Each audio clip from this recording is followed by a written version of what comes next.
And Jacob was left alone. A man wrestled with him, and that man was God. And let me bring it to a close there. The prayers and the tears and the blood from his body. The Dr. Luke writes and says, great drops of blood was falling off his body. He broke the curse, willpower. When Satan interrupted the will, the volition of their thinking. In other words, Satan bit their thinking in Genesis chapter 3. You have to be careful if folks trying to mess with your mind. Somebody say, watch your mind. Guard your mind. You have to be careful. In the last days of deception, that Satan showed up, the enemy showed up in the form of a serpent, and he says, did God really say this? Did God really say this? And the big thing about the world today is how you know that the Bible is accurate. How do you know what you're preaching is accurate and correct? I tell people all the time, I know me and I know my life, and it's only a divine power can change things. Only real power. And I know you know your life.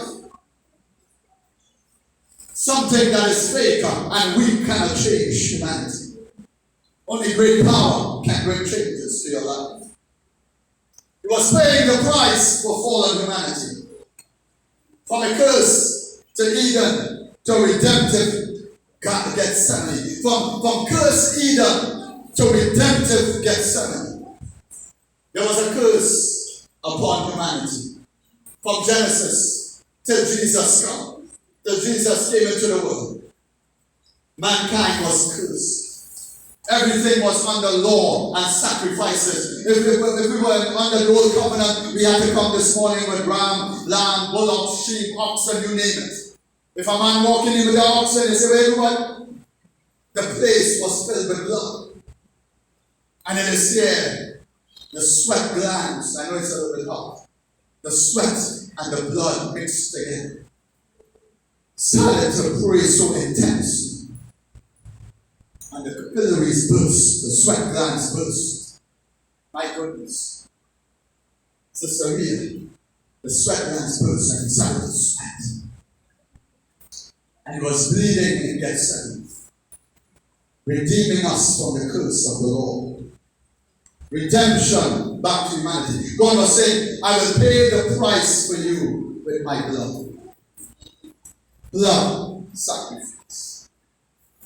Could you drink the cup of his sorrow? He was a man acquainted with grief, Isaiah 53. A man of pain, acquainted with your grief and my grief.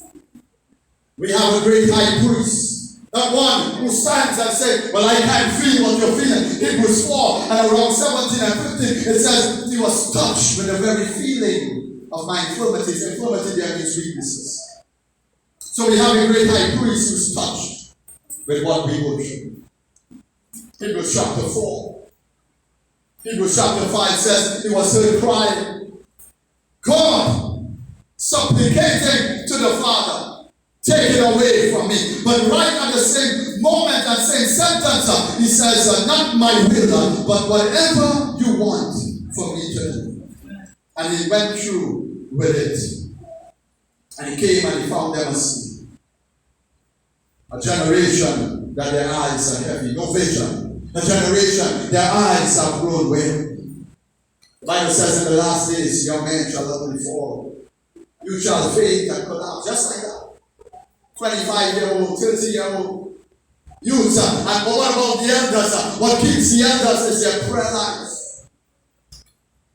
That's Bible I give it there. That he came and found Peter, James, and John, and their eyes got heavy. You know why their eyes got heavy? Because there was no spiritual stamina in their lives. Spiritual appetite and stamina. It was late, 12 in the night. That's why you need a man like Jacob sometimes, a prayer warrior, that 12 in the night, and Jacob stands there and says, I let you go. Somebody say, I will not let you go until you bless me. I want you to see the desperation. He held on to God, and he think he was holding on and say, Lord, I have more power than you. No. When you study the text, he was holding on for dear life. He says, Esau is coming to destroy me. It is almost like this encounter that and begins to call on his heavenly Father. Father! Oh Father! If it be possible, I want you to see how we cry and see how we pray. Oh Father! If it's possible, could God have taken away the cup? Yeah. God could have taken away the cup. But he was the lamb slain before the what? The foundation. There's a point in your life that there's no going back. Somebody say, I ain't going back to anything other than God. I want you to see in Revelation, he already cemented that my son will die for the sins of humanity. It was a done deal. And Jesus, the all-knowing God, he says, Father, if it be possible, take this bitter cup away from me. Nevertheless, not my will, but yours be done. And I have good news for you. He prayed and was strengthened.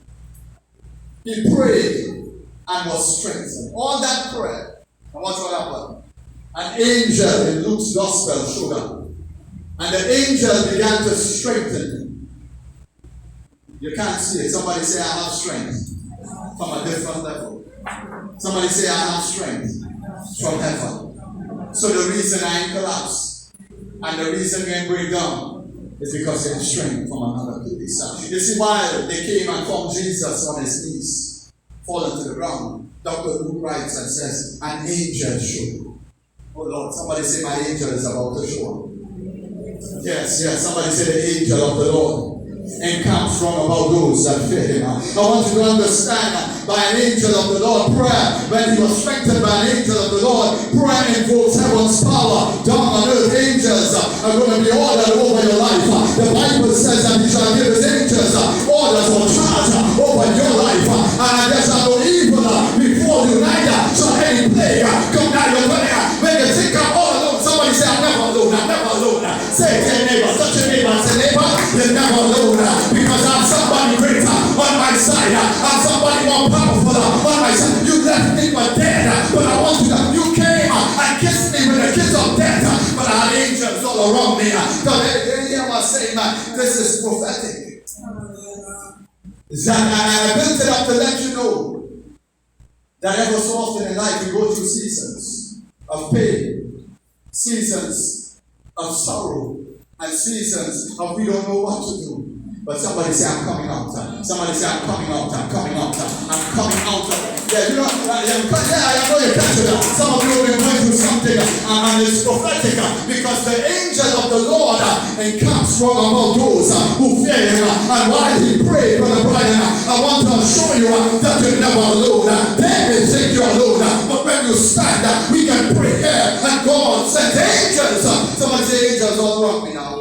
Somebody say supernatural, it's divine, it's something the natural eyes cannot see it. The reason why you didn't collapse, and the reason I know you went through life and death, I know you went through some pain and pleasure, I know you went through some pain and frustration, but this is the time when you say, not my will, but yours be done now in my life.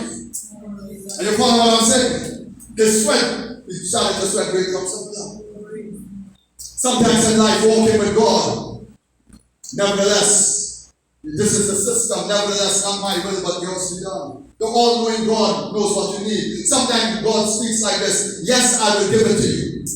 No, wait for it. Or just go through it. Sometimes you're walking with God. You say, yes, you can have it. Then you say, blatantly, no, you can't have it. And then you say, no, wait for it. Wait for it. Jesus had to go through the season. He had to go through the season of the crushing and of the pain. 3 times he prayed, Father, if it be possible, take this bitter cup. It was in Gethsemane. He made his mind focus.